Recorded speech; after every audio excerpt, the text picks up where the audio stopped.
ना ये मानुष जन्म शरण प्रभु की आ जा रे।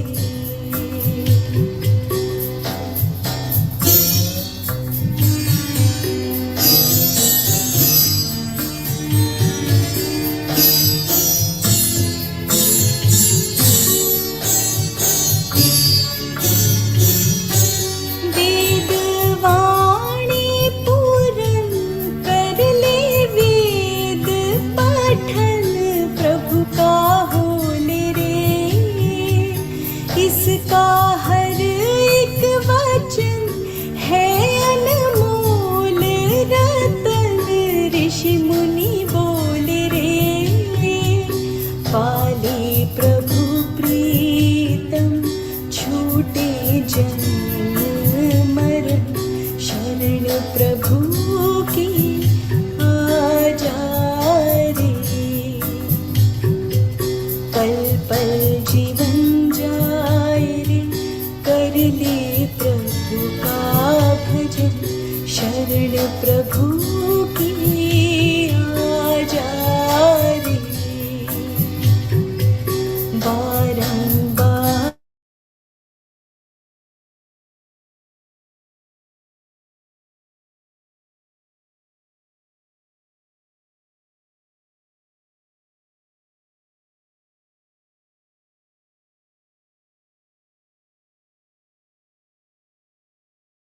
Life today poses challenges at various levels.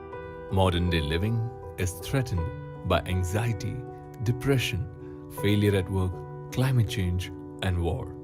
But is a life of peace and harmony with fast-paced progress possible or even conceivable?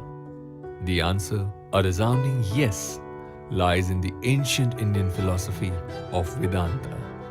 This pristine knowledge of life and living, as found in texts like the Bhagavad Gita and the Upanishads, has answers to all human problems and is a pathway to the ultimate goal of human existence, God or self-realization. The Vedanta Wisdom Trust's mission is to educate humanity on this knowledge. Towards this end, it holds weekly online classes attended by learners from all over the world. The Trust's e-learning platform offers a number of self-paced certificate courses. Offline events include outstation retreats, seminars, public lectures, and workshops. Top professionals can learn and apply Vedantic knowledge in their fields through the Trust's corporate workshop services. The Trust's upcoming project, the Vedanta Wisdom University, will be the world's first university with a curriculum based on Vedanta. Along with education that provides a means of livelihood, it aims to empower its students to become tomorrow's leaders who can think creatively and advance humankind as a whole. Spearheading the Trust and its services is Dr. Janki Santoke, a well-known proponent of Vedanta for over 3 decades now, a sought-after teacher of the subject and an author who writes for The Speaking Tree, The Economic Times, and more. Her first book, How Do You Know What You Know, examines thinking and its effects on life. Her next book on happiness is in the publication stage. Janki ji's social media presence continues to grow with the YouTube channel Team Janki Santoke comprising a subscriber base of thousands across continents. To learn more, please visit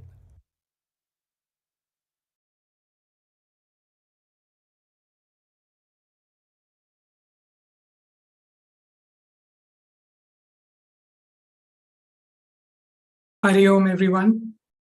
Welcome to the day 1 of the 4-day lecture series on chapter 9 of the Bhagavad Gita, titled The Yoga of Royal Knowledge and Royal Secret. Through these 4 days, we would go through this entire chapter, verse by verse, led by our teacher, Dr. Janki Santoke. There would be a takeaway at the end of every day. I would now request Janki ji to address us for this evening. Thank you.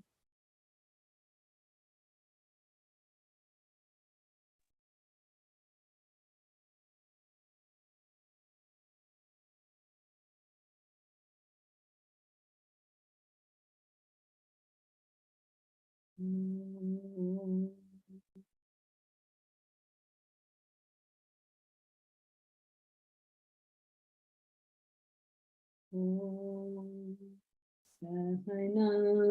bhavatu sahanau bhunaktu saha viryam karavavahai tejasvinavadhitamastu ma vidvishavahai.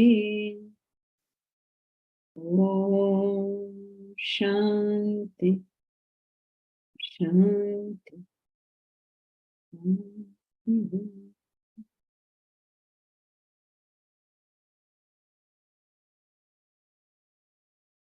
Together we chant Bhagavad Gita, chapter 9, verses 1 to 10.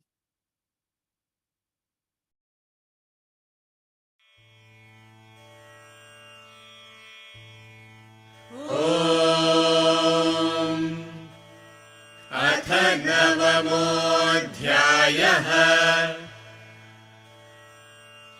श्रीभगवानुवाच इदं तु ते गुह्यतमम् प्रवक्ष्याम्यनसूयवे ज्ञानं विज्ञानसहितम् यज्ञात्वा मोक्ष्यसे शुभात् राजविद्या राजगुह्यम् पवित्रमिदमुत्तमम् प्रत्यक्षावगमम् धर्म्यम् सुसुखम् कर्तुमव्ययम् अश्रद्दधानाः पुरुषाः धर्मस्यास्य परन्तप अप्राप्य मां निवर्तन्ते मृत्युसंसारवर्त्मनि मया ततमिदं सर्वं जगदव्यक्तमूर्तिना मत्स्थानि सर्वभूतानि न चाहं तेष्वस्थितः न च मत्स्थानि भूतानि पश्य मे योगमैश्वरम् भूतभृन्न च भूतस्थः ममात्मा भूतभावनः यथाकाशस्थितो नित्यम् वायुः सर्वत्र गोमहान् तथा सर्वाणि भूतानि मत्स्थानीत्युपधारय सर्वभूतानि कौन्तेय प्रकृतिं यान्ति मामिकाम् कल्पक्षये पुनस्तानि कल्पादौ विसृजाम्यहम् प्रकृतिं स्वामवष्टभ्य विसृजामि पुनः पुनः भूतग्राममिमं कृत्स्नम् अवशं प्रकृतेर्वशात् न च मां तानि कर्माणि निबध्नन्ति धनञ्जय उदासीनवदासीनम् असक्तं तेषु कर्मसु मयाध्यक्षेण प्रकृतिः सूयते सचराचरम् हेतुनानेन कौन्तेय जगद्विपरिवर्तते.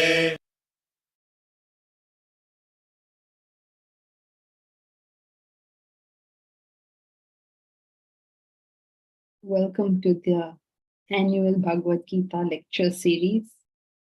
Today we are going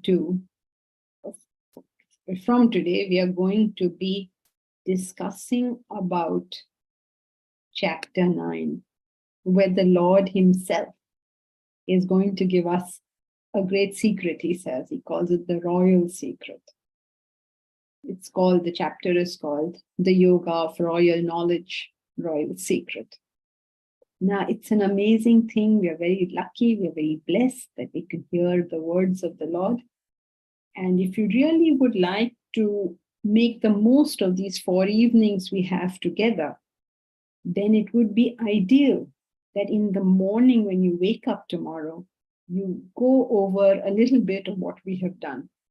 Because eventually it is how much we digest the knowledge that counts, and not merely listening. Shravana always has to be followed by manana. The more we think about it, the more it becomes us. And what we want is that the knowledge becomes us. This is not a theoretical subject. This is not a subject on which you're going to get a certificate or a degree. It's not something like that. But it is a subject in which we will have exams. And you know what those exams are? Our life itself. Either we will do well in it or we will not. So we have to approach this knowledge like that, as a guiding principle to life itself. And only then will we be able to uncover the great blessedness of this knowledge. This is an amazing thing that we have. A great knowledge that's been left behind for us, for our welfare, and it is up to us now to use it for our welfare. Okay, so what is this chapter about? Firstly, this chapter talks about the knowledge itself. It tells what is this knowledge she's about to tell us. And tells us that this is the knowledge of the all-pervading reality of the truth, of God, of the transcendental reality. And how is this God or reality or truth or whatever it is you wish to call it, what is its relationship with us? In every single situation, every moment of our life, God is there and the world is there. Spirit is there, material is there. Spirit and matter, they both coexist, they're there all the time. Now it's up to us to focus on one or the other. Those who are deluded by the world, it all looks so attractive, oh, so nice. When is our next travel? Which is the next new movie? Which is the new restaurant that's come about? We want to do that. We want to do all of that. And our life is caught up in that. Who said what? Mere bare mein kya bola? Very interested in all of this. Nothing wrong in it. I mean, so it's fine. Nobody says you shouldn't be. But when our whole focus of our life is only this, we miss the essence which is right there. Right there. And we miss it. Can you imagine that? So all it requires is a little change in our focus, a little change. Please notice that with all this thing that is going on and all the bright lights that we are attracted to, there is something more important right here with us. So, those who focus on the material aspect of things, they get the material aspect of things. People look at them and they'll say, oh my God, look, he's got such a big house, he's got such a big car, he's got such a lovely, everything is so good. And their theory is, Jo jeeta wo Sikandar. You got all this stuff. But actually, life is not like that. Just because you've got something doesn't mean you're a happy person. Because as they told us, finally, it is people who have the values in life, who got the right understanding, that make the difference. Jo jeeta wo Sikandar nahi hai. Remember that. Actually, Dilwale Dulhania le jayenge. It's not so easy. You just see everything as so bright-eyed. no, there is something else here. So those who follow the materiality reach limited, transient things. Those who focus on higher things of life get some amazing rewards. And then he concludes by telling us, I'm just summarizing the chapter before we start. And he concludes by telling us that any one of us may think, will I really be able to do such a great thing? See him in all things. Is this even possible? And he gives us this great assurance. One of the great things about this chapter is that it's so positive. It gives us the great assurance. It doesn't matter who you are. It doesn't matter where you are. It doesn't matter what you have done in your past. If you today decide, then all the beauty of life will come to you. Just today, never mind what has happened in the past. It doesn't even count. So this is largely what the chapter is about. It is about the relationship, firstly, between us and the transcendental reality. First, about the knowledge, about our relationship with the reality, how both exist, and we will get whatever we strive for. And every one of us is capable of striving and making our life a masterpiece. We're capable of that. Everyone, just by the fact of being born human, we are capable of making a masterpiece out of it. So now, let us hear directly from the Lord what he has to say. Verse 1. Shri Bhagavan Uvacha Idam tu te guhyatam Pravakshamyana suyave Jnanam Vijnana Sahitam Yajnatva Mokshase Shubhat. Shri Bhagavan Uvacha Idam tu te guhyatamam Pravakshamyana suyave Jnanam Vijnana Sahitam Yajnatva Mokshase Shubhat. Shri Bhagavan Uvacha, the Blessed Lord said. As you know, the Bhagavad Gita is a conversation between the Lord Shri Krishna and Arjuna on the battlefield of Kurukshetra. This itself should tell us something. On the battlefield. What battlefield?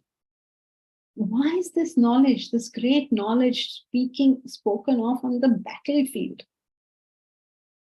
Because just think about it.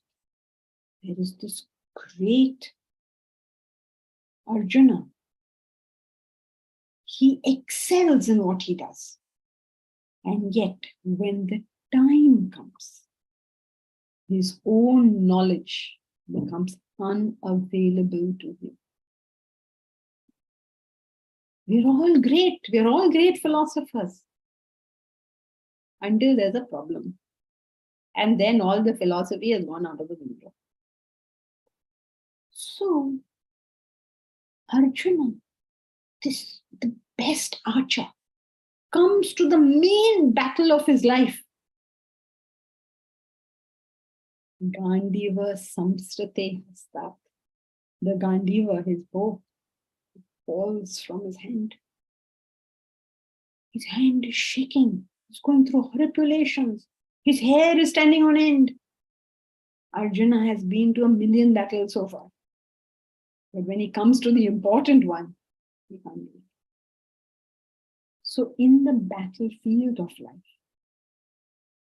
we are faced with such situations where our emotions take over and we no longer have the capacity to deal with the situation in front of us. To such a person, for such a person, is this knowledge that will uplift him and convert the mental mess that he is in into the victor of the war. So what does it tell us? It's a very practical knowledge. Imagine it helped him on the battlefield. will it not help us in every aspect of life? So he's talking to him. This conversation is going on between the Lord and Krishna. And he says, Idam tu te guhyatamam. This te, to you, guhyatamam ravakshami. This great secret, I will tell you. And why will I tell you? Because you are anasuyave. Anasuyave means one who is not cavilling, who is not carping. And how will I tell you? Jnanam vijnanam sahitam. I'll tell you the knowledge and I will also give you the wisdom. Yat jnatva mokshase ashubhat. By which you will get moksha from the ashubh, from the inauspicious, from anything negative. You will get freedom, you will get liberation from that. So let's go step by step. What is he saying? He says, to you who is anasuyave, who is not cavilling, to you who is not making a mockery of this knowledge, to you who has faith in this knowledge, who believes that it has something useful for you, to such a student, I am going to give the knowledge. Why does he say this? Because if you just carp at it, if you just belittle it, how can this knowledge save you? First and foremost, we must have a mental belief, faith, that here is a knowledge that can uplift my very existence. And Arjuna, you believe so. So I'm going to give you this knowledge. And what is this knowledge? It is guhyatamam. Guhyatamam means secret. It's a huge secret. Now, many people read this and they say, oh, you must not tell the Bhagavad Gita to anybody. It's a big secret. And then, especially when you grow abroad, somebody will tell you, oh, I know you have this great book, Bhagavad Gita. What does that book say?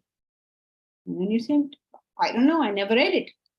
And then that person will say, I know you know, but it's secret, so you're not telling me. No, Baba, I really haven't read it. No, you must tell me. Don't keep it such a secret. Arey Baba, not meant to be a secret. It is meant for all humanity. Then why is he calling it a secret if it's not meant to be a secret? Because it is a secret. What is a secret? A secret is something which nobody knows. If everybody knows it, how is it a secret? Right? When is it a secret? Nobody knows it. And this knowledge is the greatest secret because nobody knows it. Imagine if all humanity knew this knowledge. What Chandrayaan? We would have been outside Plutoyaan by now. We would have done so much. But we don't know this knowledge. So what will we do? We fight with each other on something silly and something petty. Our mind is all taken up by something silly and something petty. Imagine we as human beings. What is our capacity? Just think about it. We put people on the moon. We take things out of the planetary system. We do all sorts of things. We have amazing capacity. If you think about it, the animals and us, we were in the same jungles of Africa, no? But look at where human beings have reached and look at what has happened to the poor animals. So it's incredible. We have this incredible power. But what we don't have is the knowledge of how to direct that power, how to use that power, how to apply that power. What will we use it on beating each other up? Now, what is the use of beating each other up? How do we work together? How do we make things happen together? So it's a great secret.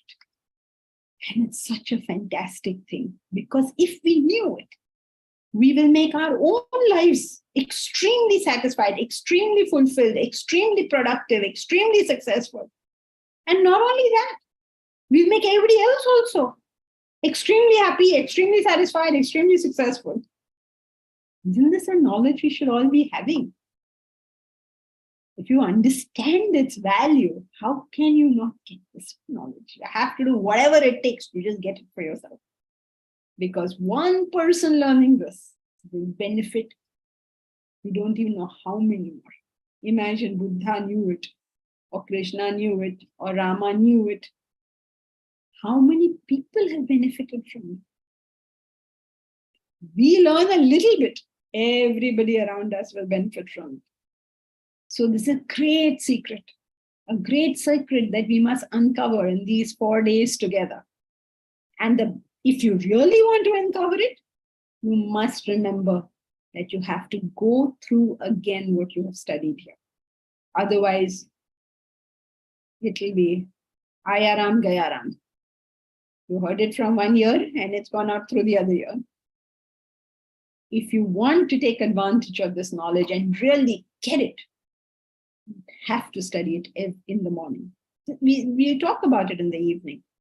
And then hopefully you'll have a lot of questions. So think about them in the morning. You can also send us your questions, but we may not be able to take all of them. But think. And that thinking will convert the information that you're getting into wisdom. A teacher, a guru can give us tuition. Nobody can give us intuition. We have to get that for ourselves. And the way we get it for ourselves is through the process of manana or reflection. So the more you think about this knowledge, the more the knowledge becomes your own. Nobody can give you this wisdom. You have to get it for yourself. Now the strange thing in this verse is the Lord says, Jnanam Vijnanam Sahitam. I will give you this knowledge. Jnanam Vijnanam, wisdom. I will give you this knowledge and the wisdom. Are, how is that possible? Wisdom everybody has to get for themselves. People can give us knowledge. Wisdom, what can we do? We have to get it for ourselves. Then how does he promise? He is being very nutcut, na? Always he's like that. Krishna is always nutcut. He will say, I'll give you wisdom. But somebody should tell him, no, Baba, nobody can give us wisdom. If anybody could give us wisdom, then why did he not give Arjuna some wisdom? Why did he not give Duryodhana some wisdom? Why did he not give millions of people around him at that time wisdom? Nobody can be given wisdom. Then how can he make this claim that he will give wisdom? Think about it. Just think about it. The reason he says all these things is because he wants us to think. It is impossible for anyone to give us wisdom. Then how will he give us wisdom? Think about it. How do we get wisdom? How does anyone get wisdom? Wisdom comes through reflection, manana. The more I think about it, the more I digest that information. And then when the time for action comes, I just do that instinctively because I've digested it. Now, how will he give us wisdom? He's going to tell us in so many different ways that he will force us to think. And when he makes us think, we will digest that knowledge. And therefore, he can make this claim, and rightly so, that he will give us the wisdom at all, along with the information. Because he's not just going to tell us formula. He's going to tell us in such an interesting manner that we will stop and we will think. But still, doesn't always work, because many people think that, oh, if I memorize the Bhagavad Gita, I will get it. No. Please work with him, work with his system. His system is to confuse you and confound you and say all sorts of things that you will not understand. And the reason he does that is so that you think and think and think. It's like a riddle. When you think and think and think, suddenly you get how all those statements are true. Krishna is making these statements, right? So they are all true. We have to start from there. But they're all contradictory to each other. So how can both be true? Think. You'll find out how it's true. And of course, we will attempt even now. But whatever it is the thinking, it is the reflection, it is the manana. It is how much you go over what you have studied. that will convert the knowledge into wisdom. And if you do manage to get that wisdom, what is his promise? Yat Nyatva, which having known, moksha se ashubhat. You will get freedom. You will get freedom from ashubhat. Shubha, you understand, auspicious. Ashubha, just the opposite of auspicious. Anything that agitates us, anything that makes us ashud, ashud when you are mentally agitated about something. Now, constantly in life, we are meeting this. We are all the time agitated about something. Day after day. If this doesn't bother us, then that bothers us. And we have our own solutions to this problem. Think about it. If there is a student and they've got their 10th standard exam, and the child is obviously agitated, 10th standard exam is coming. Now you ask the child that how will you get freedom from this agitation? The child will tell you, once I cross my 10th standard, I'll be fine. And he believes it completely. And then he does cross his 10th standard. Then the admissions loom large. And again he's agitated and he says, once I get admission into my college, I'll be fine. And then he does get admission into college. Then what happens? If only I can get into that group of friends, I'll be fine. If only I can pass, I can get a good job after this, I'll be fine. Everything happens as he wants, but agitations don't leave him. And then after job, I should get a good job, no? Okay, you got a job now. Now what will I do? I need a partner, no? Okay, you got a partner also. Now, we are waiting for good news. At every step, you do get good news. So has the agitation gone? No. Which school will we get admission for him? When is this going to end? We have our own solutions to the problem. He's trying to tell us those are not the solutions.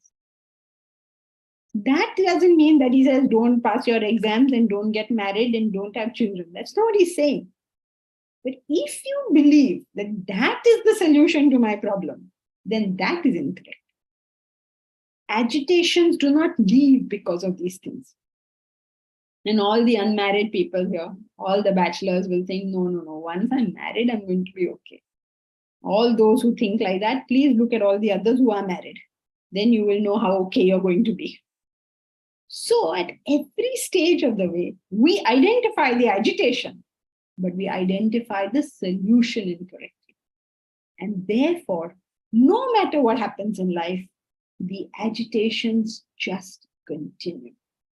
So what is the Lord promising us? He is telling us that, look, no matter what happens, if you get this knowledge, come hail or high water, you will have moksha se ashubhat. You will have moksha from ashubhat, from any form of agitation. All vasanas, all agitations, all gone. So he's made a great promise, right? Look at all the promises he's made. What are all the promises he's made? He says, I'm going to tell you a great secret. I'm going to tell you the secret in such a way that you not only know the secret, but you have got wisdom about it. That means you can act upon it. And should you be able to, and after this, when you do this, you will be freed from all agitations at all times. Because that's what it means, now freedom from agitation, all times. We also are free of agitations. Very often we are freed of agitations. If the son comes and speaks nicely to me, then for that moment I'm freed of agitation. Some people, they go to the pub, for that time they are free of agitation. We are free of agitation, but only temporarily. He is going to give us a way by which we are free of agitation for all times. So these are all the great promises we have. Now let us see whether any of these promises are going to actually fructify. Verse 2.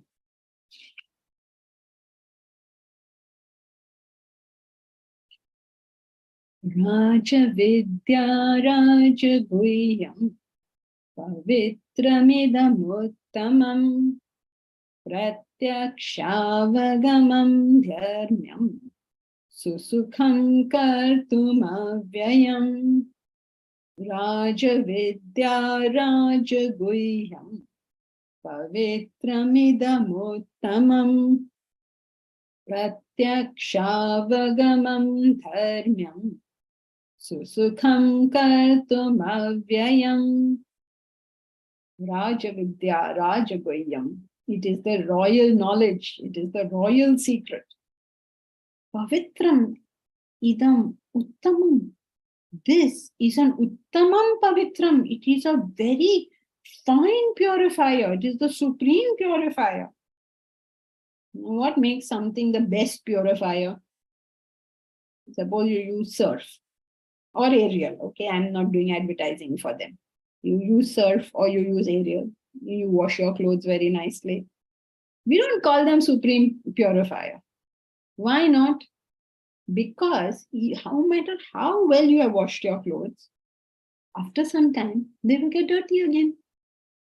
No matter how much you clean your house with Lysol and Dettol and everything, no matter how much you do it, it will get dirty again. So what is an Uttamam Pavitram? What is that supreme purifier? The supreme purifier is a wonderful thing. You know why? Once you cleanse yourself, you will not ever become dirty again. That's what makes it supreme. And that's what he tells you. It's imperishable knowledge. It is that if you were to gain this knowledge, for no reason can you ever lose it. Earlier in chapter 2, he called it where there is no loss of effort. In life, whatever you do, there is a huge loss of effort. Means you work very hard to gain something and you can lose it. Imagine somebody who works so hard, becomes Miss Universe. Who gets the crown? How much work they must be putting in to become Miss Universe. Then as soon as the year is over, crown gone. How much people must be working to win Wimbledon? But at some point or the other, trophy gone. How much can you imagine all these cricketers? How much they work. We won World Cup. Remember when India won World Cup? What excitement. The whole country went mad. It went as mad as it has gone currently with Chandrayaan. And we are all, and rightly so, very proud of this whole thing. Wonderful thing that we have done. But after some time, somebody else wins it. After some time, after the best success, some failures come to us. After the greatest victory, losses come. So all this that we have worked at is not a permanent thing. That's why he calls this knowledge something where whatever effort you put in, there is no loss of effort.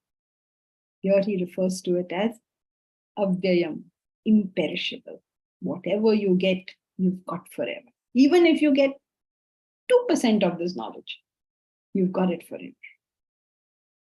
So it's a Raja Vidya, it's a Raja Guhya, it's a royal knowledge, it's a royal secret.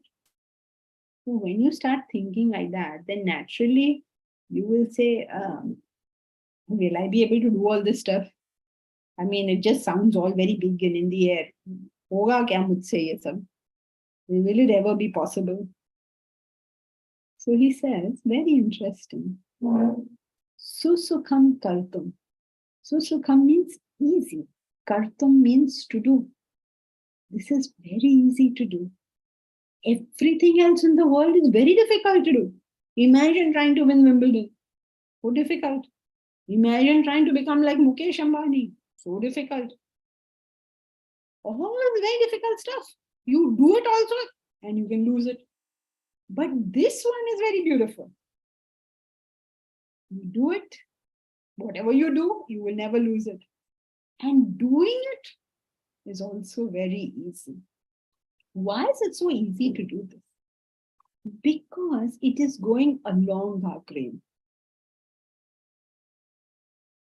When we try to do selfish, something self-centered in life, or indulgent in life, there is something within us telling us that there's some resistance within us. But when we start doing good stuff, when we start doing good work, it's almost as if our whole personality gets charged to do it. Have you not noticed this? Whenever you have wanted to do something good for somebody, whenever you wanted to serve, how much easier it was to do. But when you try to do something for yourself, it becomes very difficult to do. So this is very easy to do. It is so much along our grains. It's so much easier. When you love somebody, how much easier it is. But when you have hatred in your heart, how much more difficult everything gets. How easy it is to make a dish for someone you love. How difficult it is to make a dish for someone you don't care for. So the moment your values change, life not only becomes easy, but the path itself becomes easier. This is the amazing thing. Initially, you think that, no, Baba, this is all looking too much. Firstly, I have to come to the Bhagavad Gita lectures. Then next day morning, I have to get up and study it again. Too much trouble. It looks like that. But when you start doing it, the joy that it brings about just takes you in that direction. It's very easy to do. It's something like this. If there is a sponge, it is very easy for that sponge to absorb water, right? But now think about it. Suppose you bought a sponge, it's brand new, and you put water on it. Does water go in? No, it doesn't go in. So what do? You just put a little more, you put more water in it. And then suddenly at some point, that sponge becomes very absorbent, right? So our sadhana is something like that. When you begin and you put water, as it were, nothing seems to be going in. But just keep on, just do it a little. Once you've crossed the first speed breaker, after that, the whole thing just gets easier and easier and easier to do. It's like that sponge, once it gets that water, once it gets wet, it's just easier and easier and easier. So people are put off initially by the initial difficulty. Don't be put off. Trust the Lord. This is just going to get so much easier. Not only the knowledge will get easier, life will get easier, everything will become easier. But just cross that initial bit. Just like in a normal example also, you'll see that people who don't exercise and they have to start exercising, it's too much trouble. But once they get into this exercising, then that exercising itself is so pleasurable. Some people even get addicted to exercise. Just start. Get over the first hurdle, and then you will see how much easier this is than anything else in the world. It is dharma. It is dharma means it is dharma. It is righteous. It is the right thing to do. It is that which will benefit me. It is that will benefit everyone else. It is that by which our society will be worth living in. We will bring back Ram Rajya if we all of us decide to just improve ourselves. We just decide this. That I am going to commit to myself the path of self-development. I'm going to make that commitment to myself. And if even a few of us do it, even those who are today here, just us, we will change the face of this planet. But we have to make that commitment. That is the dharma. Dharma means the absolute right thing to do. There is no better way. And why this is right is because in this method, all this material success that people are looking for, they get that. Plus, they get peace of mind. Plus, they get moksha, they get liberation, they get enlightenment. So why would you not do it? The Lord promises this in the second chapter. He says, "O Partha, this behavior of yours, it is not befitting an Aryan. Anarya Jushtam, Aswargyam, Akirtikaram Arjuna. It's not befitting an Aryan. What is an Aryan? An Aryan is a person who's dedicated to the ultimate truth. This will not bring you the ultimate truth. Anarya Jushtam, Aswargyam. Okay, chalo, you're doing something, and because you're doing this thing in the future, you're going to get something. No swarga, no future happiness. Akirtikaram. You get no happiness now, you get no happiness in the future, you get no happiness, no permanent happiness. By this behavior of yours, O Arjuna, therefore learn this knowledge by which you will be happy today, by which you will be happy tomorrow, and by which you will get permanent happiness. So he says, that is what is dharma. Now you may also think, somebody has to teach all this to us. Not really. That's why he says, Pratyekshāvagam means it is directly realizable. You will see it as clearly as you are seeing a screen at the moment. You will not have to say Vedanta says this, Bhagavad Gita says this. You will see it for yourself. It's directly realizable. It will be your experience that you will tell us about, not what you have read in any book. So it's a Raja Vidya, it's a Raja Guhya. Raja only implies that it's the ruler, it's the king, it's the greatest, it's the highest. It's singular. And because of it, everything happens. The king, now, when he comes and sits in the court, he doesn't do anything. He's just sitting on his throne. And yet, because he's there, everything happens. So the self within us is like that. It is the enlivening principle that makes everything happen. Verse 3.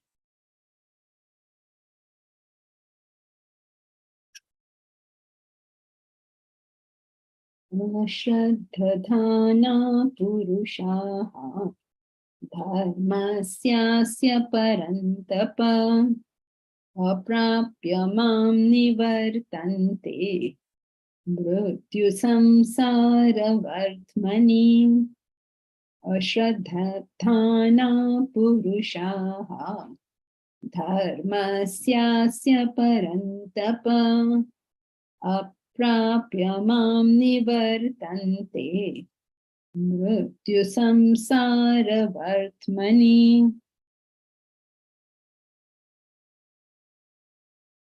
In the first verse, he told us about how if you don't have faith in this knowledge, if you cavil at this knowledge, you belittle this knowledge, it won't benefit you. In the third verse, he's telling us, Ashraddhana, those without Shraddha. What is this referring to? Those who don't have Shraddha in this dharma, asya dharma, in this dharma, those who don't have Shraddha. So who are these people? What does it mean? What is the difference between that verse and this verse? Faith is something everybody in this classroom has. If you did not have faith in the Bhagavad Gita, why would you dedicate 4 evenings of your life where you could have gone and done so many wonderful things? Why have you come here? You have come here because you have faith. But does that mean that everybody in this class is going to understand and evolve and grow? No, it doesn't mean that. Why not? It doesn't mean that because mere faith is not enough. We have to have what is known as Shraddha. Shankaracharya defines Shraddha as that capacity in us to take in knowledge, reflect on that knowledge until that knowledge becomes us, means we reach the end of the journey. So having faith, I would think in India, everybody has faith. Isn't it? You ask anybody, barring a very small minority, everybody has faith here. But having Shraddha is something quite different. Shraddha means your commitment, means your consistency, and your decision not to leave it until you have got it. So if you have faith, you will say how lovely these lectures are. If you have Shraddha, you will get up in the morning and study. And not only that, you will attend class also after that. So that every time you decide your life's activities based on your goal in life, and you will not leave it until you get it. That is called Shraddha. So if we don't have Shraddha in this dharma, then we will not be able to achieve it. And what will happen? Aprapya mam nivartante, not having reached me. Nivartante will come back. Where will you come back? Mrityu samsar. What is Mrityu samsar? Mrityu samsar, everybody knows. Mrityu loka, this world. So what's so bad about coming back? Let's not even get into a discussion of whether there is rebirth or not. This is not the forum for that. But just think about, what does return mean? Return means you return to agitations. You return to unhappiness. You return to what he refers to as Mrityu samsar. Mrityu samsar means what? What is Mrityu? Mrityu and Janma, both of them. Excuse me. Mean change. When you're born somewhere, you are dead somewhere. When you are dead somewhere, you are born somewhere. In what sense? Now that you are in this class, you are dead to whatever previous experience there was. At 7:45, you are dead to this experience, and you will go to whatever else you do. Maybe you go to have your dinner, whatever else you do. So, birth and death is nothing but change. And change is agitating. When we have not developed ourselves, when change comes, we can't take it. Unfortunately.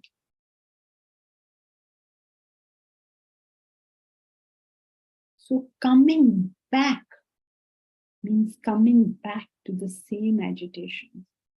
Means going and living that same life over and over again.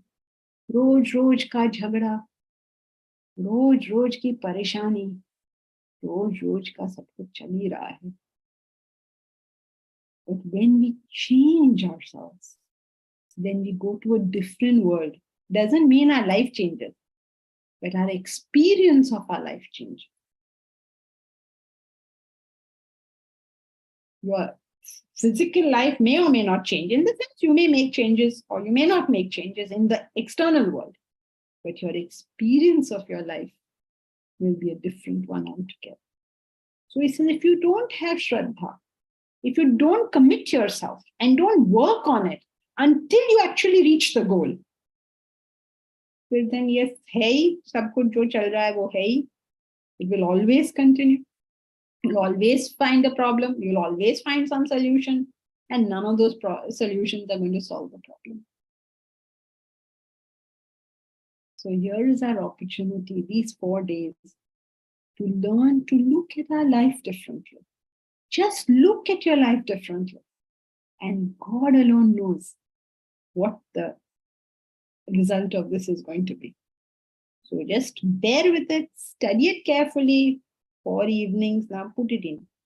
And 1 hour in the morning also try to put in. Which chalo yaar, half an hour to kar do. Can't do 1 hour, then do half an hour, but do something. Just go through what you have studied.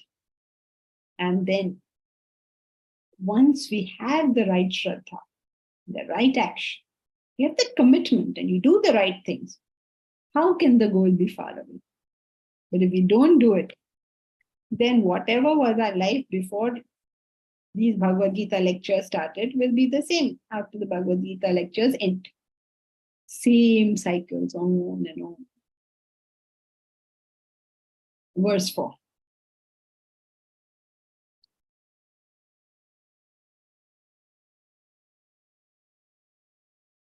Maya tatamidam sarvam jagadavyatamurtina matstani sarvabhutani na chaham teshvavastitaha.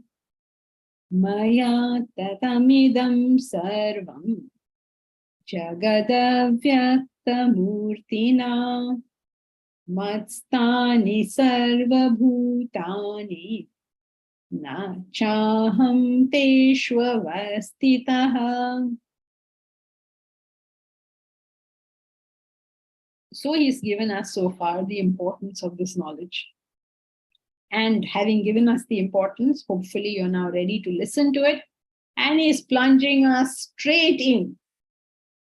Okay, now here some difficult verses start, so you'll have to pay attention. Maya tatamidam sarvam. I pervade everything. Jagat amurtina. Amurtina means in the unmanifested form. I pervade the Jagat. I pervade the world, but in the unmanifested form. Matstani sarva bhutani. All beings dwell in me. Na cha aham teshva vastitah. But I am not. Aham teshu na avastitah. I don't live in them. I told you this is where the difficult portion starts. You thought all very good, na? So simple Gita is. Okay, so now I hope you've understood what he said. All this world is pervaded by me in the unmanifested form. All beings dwell in me. I do not dwell in them. Unmanifested form. Though the Lord is right here, right there with us, we are not able to perceive him. What does it mean to be unmanifest? Unmanifested means it cannot be perceived by the senses, or felt by the mind, or conceived by the intellect. You can't hear him or taste him or smell him or touch him. By our senses, you cannot contact the Lord. You cannot contact the Lord through feelings and emotions. You cannot contact the Lord through thinking and reason. It can't be done. So he says, I am pervading all this. I am here everywhere. There is no place I am not. You'll say, what do you mean there's no place? Most of us believe that in the temple or the church or the mosque, the Lord is there. But what about garbage dump? The Lord is there as well. Say, oh, this is my puja room. What about bathroom? The Lord is there as well. He says, Maya tatamidam sarvam. All of it is pervaded by me. You cannot go to a place where the Lord is not. Everywhere he's there. The trouble is, he's in the unmanifested form. That means we cannot perceive him with our senses, cannot feel him with our mind, cannot conceive him with our intellect. Matstani sarva bhutani. Within me, all these beings exist, he said. Like an ocean may say, all the waves are in me. Na aham teshu avastitah. I am not in them. I am not in them means the waves are in the ocean. You don't say the ocean is in the waves, right? So I am not in them. They are in me. This whole thing. all of it rests in me. Then you say, why am I not seeing you if the whole thing is in you? Because I'm in the unmanifested form. So how do we bring the Lord to manifestation?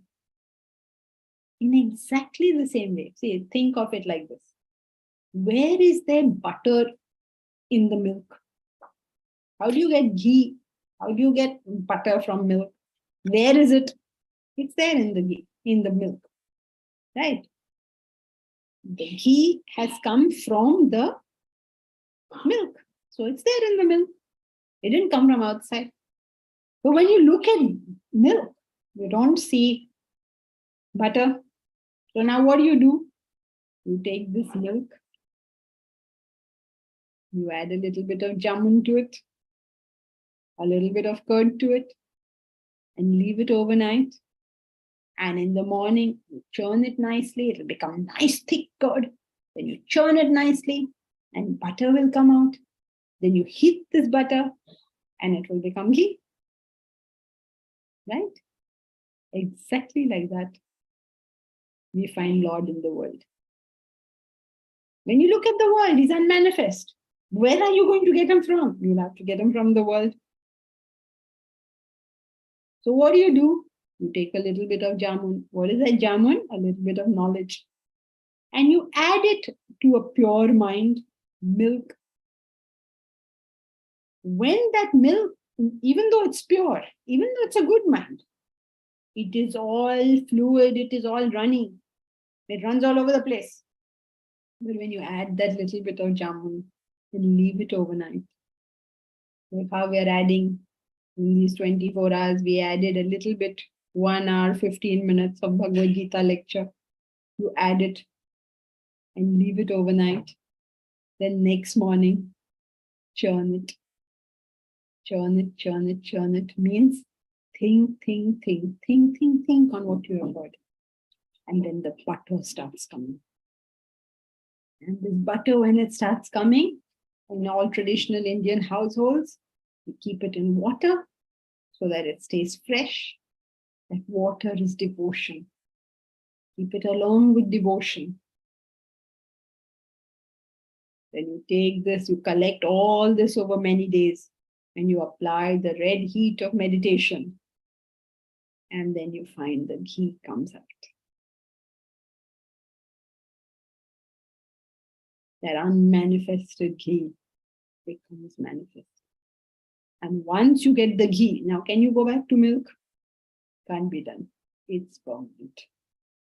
You keep ghee for any amount of long time, it will stay that way. So I'm in this world, all over this world, in the unmanifested forms. This whole world exists in me. I don't exist in it. So you might find there's a contradiction. First you're saying the world exists in me, then you say I don't exist in the world. Please don't get confused, because he's trying to confuse us. You know Krishna, right? He's very, very nutcut. So he's trying to confuse you, but don't get confused.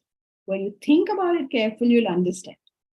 The Lord is everywhere, but he is not visible. He's not manifest to us. We all exist in him. This whole world exists in him. We can't say that he exists in us, in the sense that the waves exist in the ocean. You don't say the ocean exists in the waves. So we exist in the Lord. He is the big, right? We are the small, right? So we exist in the Lord. So don't say that, oh, does that mean there's no Lord in us? No, he already told us he's unmanifest. So obviously there's Lord in us. But we don't speak like that. We say we exist in the Lord. Okay, I hope that's clear, because he's going to just make it a little more confusing. All these verses are confusing, so I hope you're paying attention to what he's saying. Verse 5.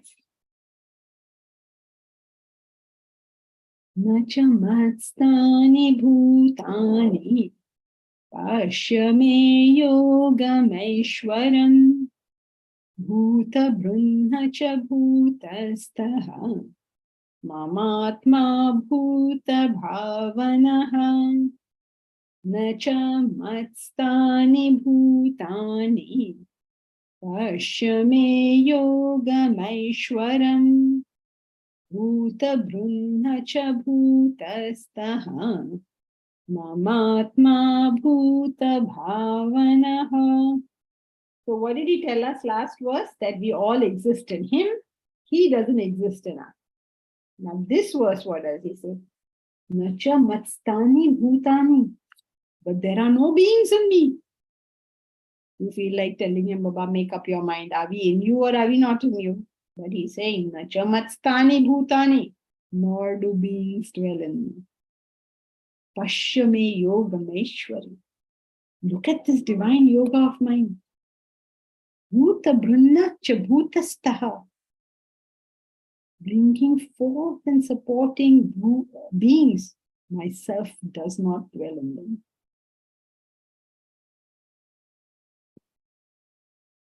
I hope you all are sufficiently confused. So last verse said, all beings exist in me. I don't exist in the beings. In the sense, waves exist in the ocean. You don't say that the ocean exists in the waves. This verse is saying, but no, there are no beings which exist in me. What beings are you referring to? Just think of it like this. Suppose you can speak to the desert. Okay? And in the desert, you're seeing a mirage. So first, what does the desert tell you? It tells you that this mirage isn't me. Okay?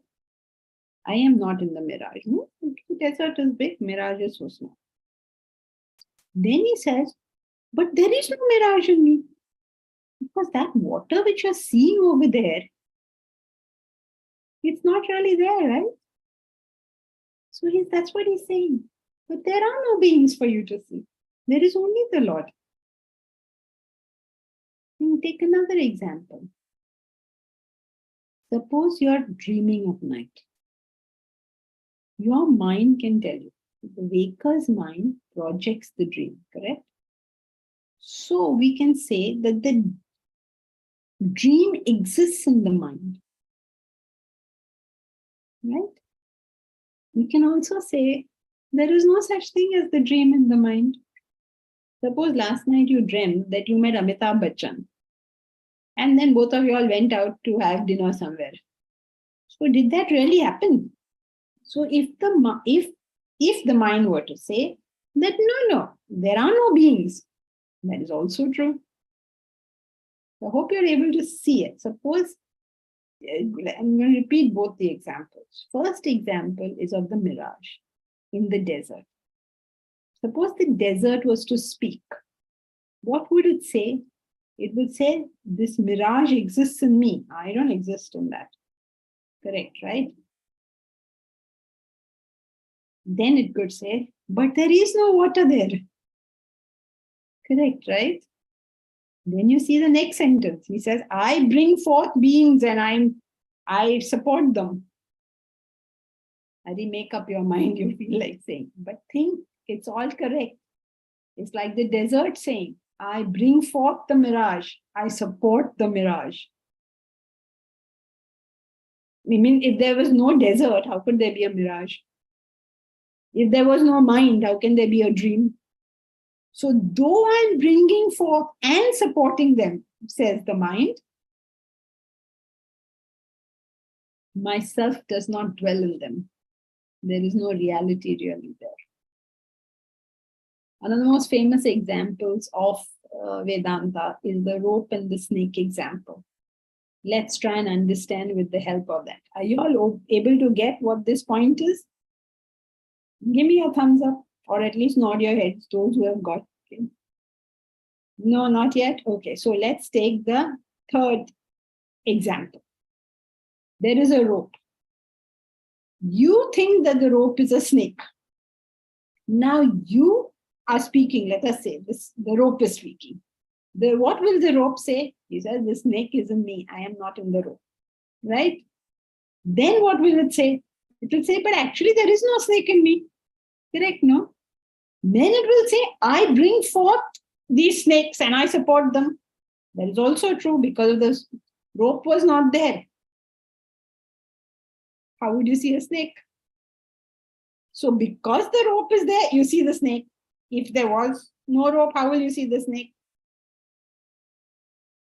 Okay, you need to think about it a little. So please think about it a little. It is, Vedanta is meant to give us clarity of thought.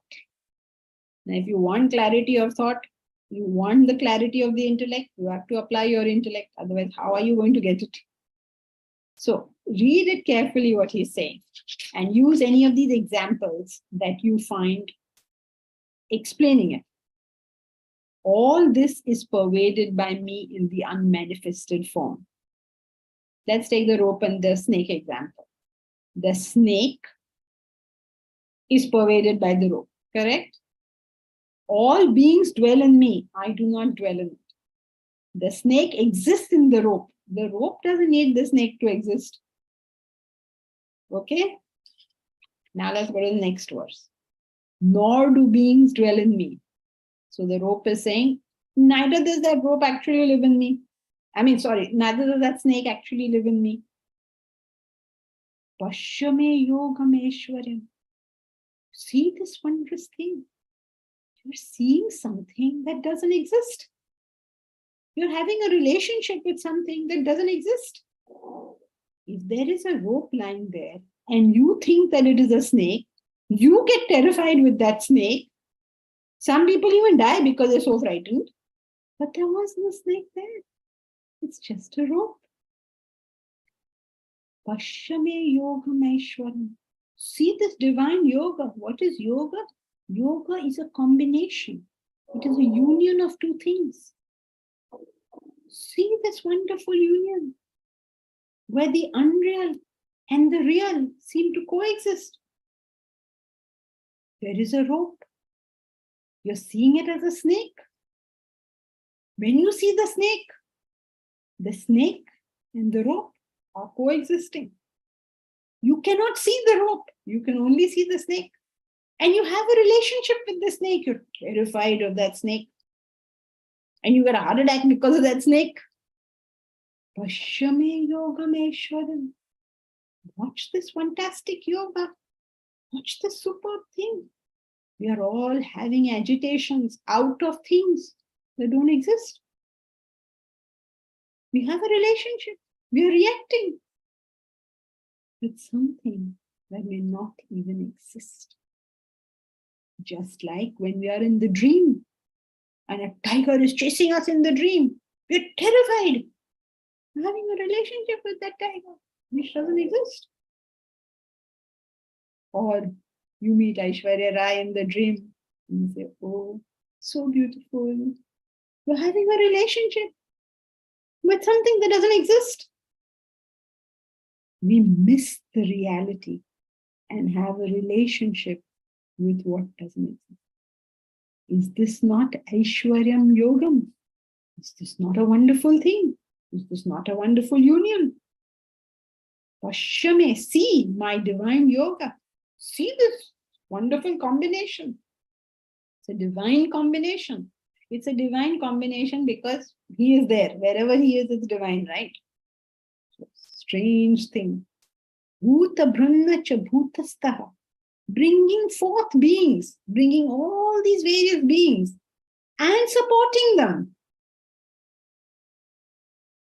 I don't dwell on it. Like the mirage can say, right? Bringing forth all these mirages. The desert says, I bring forth so many illusions of the water.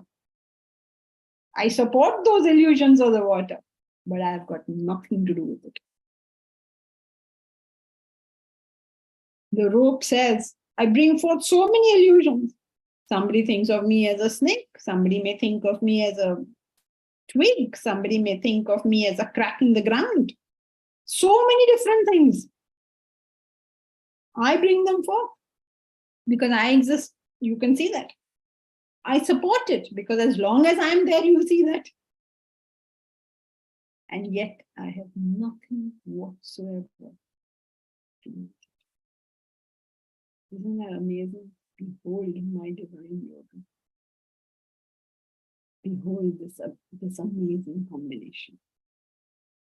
And then verse 6, he says the same thing with an example. We'll do verse 6. Yatha kashastito nityam vayus sarvatra go mahan tatha sarvani bhutani matstani tyupadharaya yatha kashastito nityam vayus sarvatra go mahan tatha sarvani bhutani matstani tyupadharaya yatha akashastitaha vayuhu. Like in the akash, there is vayu. Like in space, there is wind.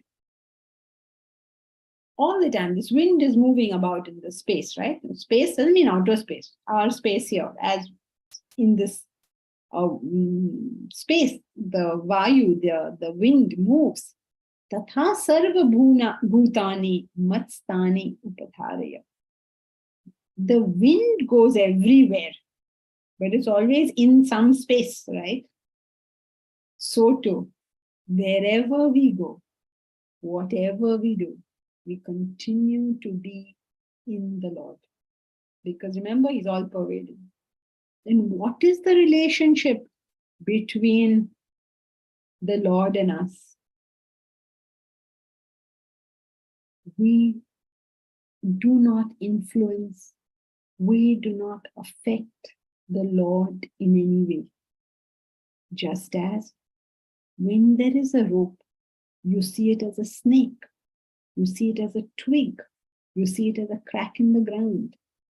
None of these things actually affect the rope. Without the rope, you can't see any of these. And no matter what you see, the rope stays unaffected. Just as if there was no space, then the wind cannot move. Where will it move? But no matter what wind moves, space is not affected. Suppose there's a breeze, space feeling so nice, oh, nice breeze. If there is a storm, does anything happen to space? If there's a tsunami, does anything happen to space?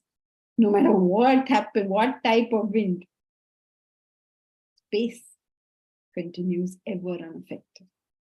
So what did he tell us? That he pervades everything. Because of him, everything comes. But actually, there is nothing there. Look at this wonderful yoga.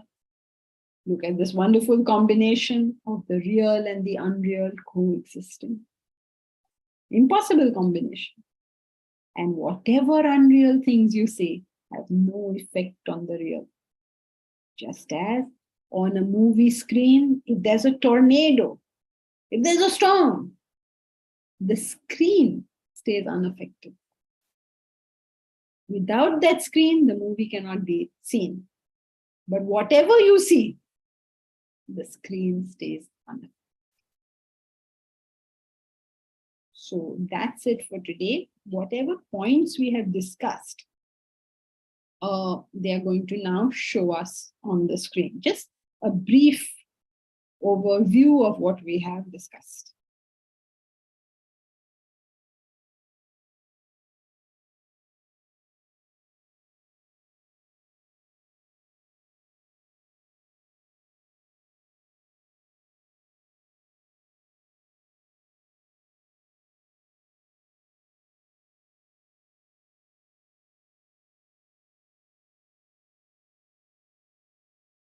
Hari Om, everyone.